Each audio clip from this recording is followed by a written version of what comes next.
Hello, my name is Kaz Henry and I'm a neonatal doctor. This presentation is about how to keep preterm babies less than 34 weeks normothermic following delivery.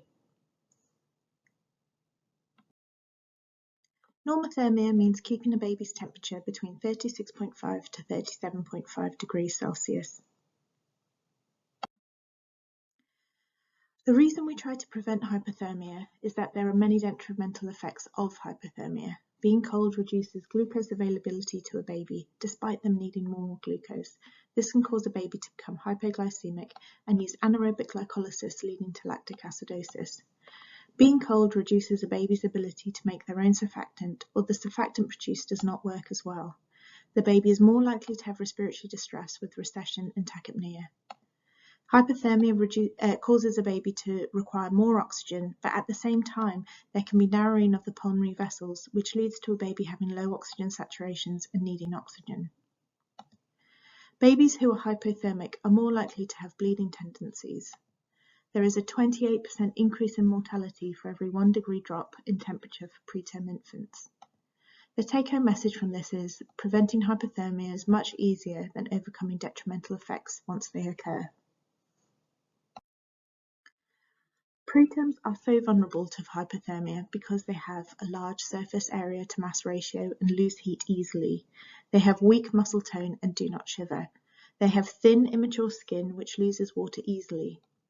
They are unable to vasoconstrict their peripheries to keep heat central, and they often don't have insulating fat and reduced or no brown fat, which allows the body to produce heat.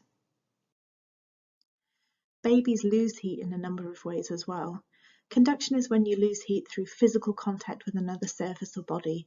To prevent this, we can use pre-warm towels and mattresses, have as warm a hands as possible, warm our stethoscopes, use warm blankets on our weighing scales, quickly dress babies and have hats on to insulate them. Convection is when heat is lost through the movement of air or water molecules across the skin. For example, a draft in the delivery room causes a baby to lose heat. To prevent this, we can keep the delivery room temperature high, put our newborn preterm infants into plastic bags, avoid all drafts, and on the NICU, remember to close the incubator portholes. Evaporation is when heat is lost through the conversion of water to gas. This can be combated by having a warm environmental temperature, drying the infant, removing any damp linen, and during resuscitation using heated humidified gases. A newborn baby emits heat energy in the form of infrared electromagnetic waves. Radiation is the loss of heat from the baby to another object without contact, for example, the loss of heat to a cold window. It can be counteracted by using a radiant warmer for heat gain, moving away from cold windows, covering the incubator, and having double-walled incubators. We are currently undergoing a quality improvement project to improve thermal care for our preterm infants between 22 and 34 weeks at birth. We aim to keep their temperature between 36.5 to 37.5 degrees through a multi-stage procedure including preparation for delivery, steps during resuscitation, transport to the NICU, and the early stabilisation in the golden hour. We aim to collect 4 temperature time points to see where improvements could be made to our management. This is our pre-delivery huddle checklist, which goes through the preparatory steps needed before delivery. Stage 1 is the preparation for delivery. Using the pre-huddle checklist, there should be a short pre-brief where roles are assigned not just for the initial ABC steps, but also who is responsible for monitoring the baby's temperature. Roles are given to team members to speak to parents, prepare the equipment, check the resuscitator, and decide on the initial ventilation strategy. If this occurs out of hours, the team need to inform the consultant and, if needed, ask them to come in.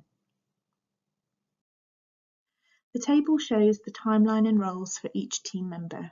For example, in the first 5 minutes, the Reg or ANMP should be speaking to the obstetric team to establish the history and COVID status for the parents. The SHO should prepare the resuscitator by ensuring the heat is on to manual and the highest setting, deciding on the pressures needed, and if the initial resuscitation should be in oxygen. The suction catheters should be checked.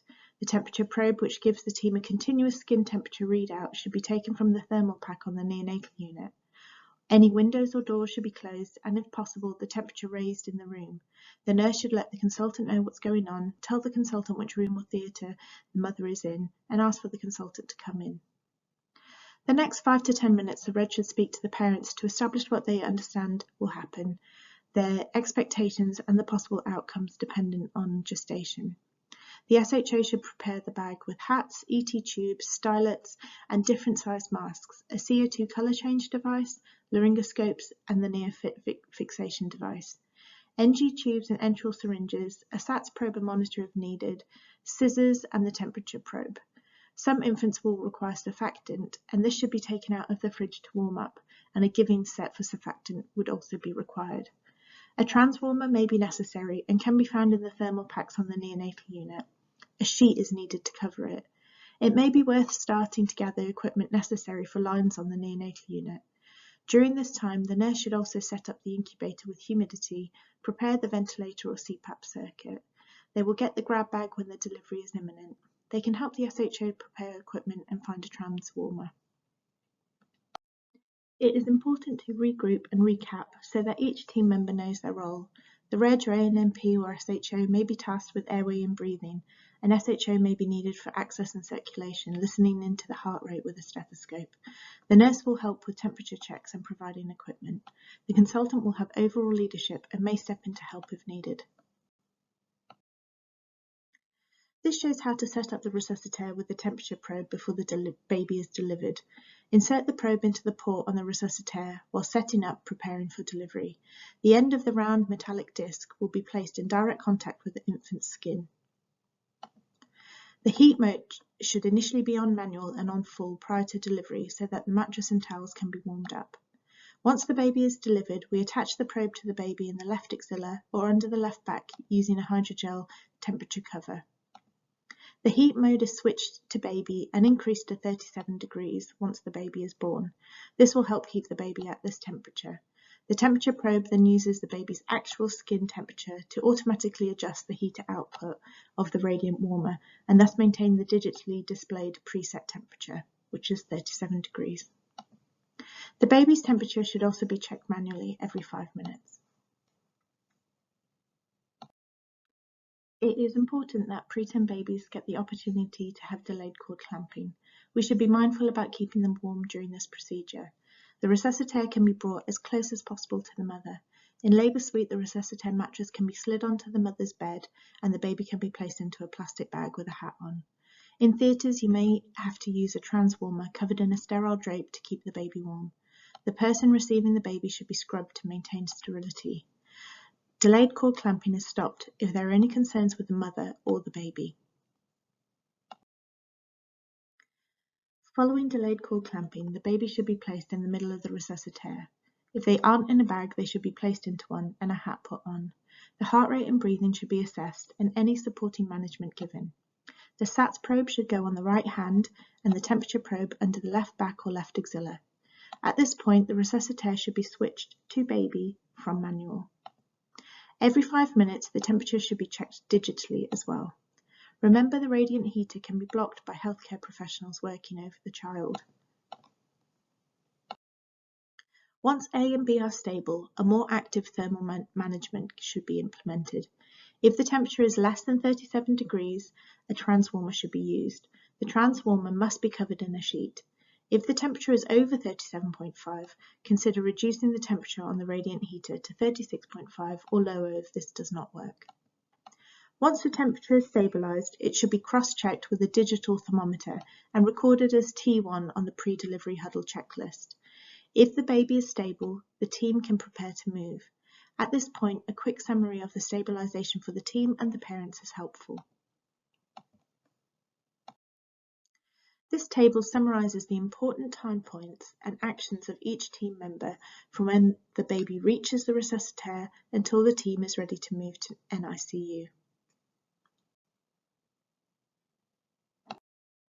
Following a quick team summary, the SHO could leave to get umbilical lines ready if the nurse and senior clinician can move the baby together. To be ready to move, the gases on the resuscitator need to be switched on and warm towels wrapped around the baby still within the plastic bag. If the parents want to, the baby should be brought to them on the resuscitator. If it is safe to do so, the baby could have a birthday cuddle, remembering to ensure the baby stays warm. Once the resuscitator is switched off from the mains electricity, the heater turns off, so leave this to the very last moment. Move safely to the neonatal unit. The incubator should have been pre-warmed and have humidity switched on if appropriate. Before moving into the incubator, the temperature should be measured again. This is T2 on the huddle checklist and should be recorded there. This time point will let us know if the baby is losing heat on the way to the neonatal unit. Once in the warmed incubator, measure a temperature with the first set of observations and record this as T3 on the checklist. This temperature informs us if we need to do anything to optimise the baby's thermal care prior to procedures. Inserting lines can take time, and opening portholes allows heat and humidity to escape. If the baby's temperature is less than 37 degrees, consider additional measures such as increasing the incubator temperature or using a transwarmer. Remember to use touch time on the incubator when opening the portholes. Once all the procedures are complete, the last temperature should be measured and recorded as T4 on the checklist. This table shows all the tasks that need to be accomplished and the team members assigned to them. This gives everyone clear roles and tries to optimise the golden hour.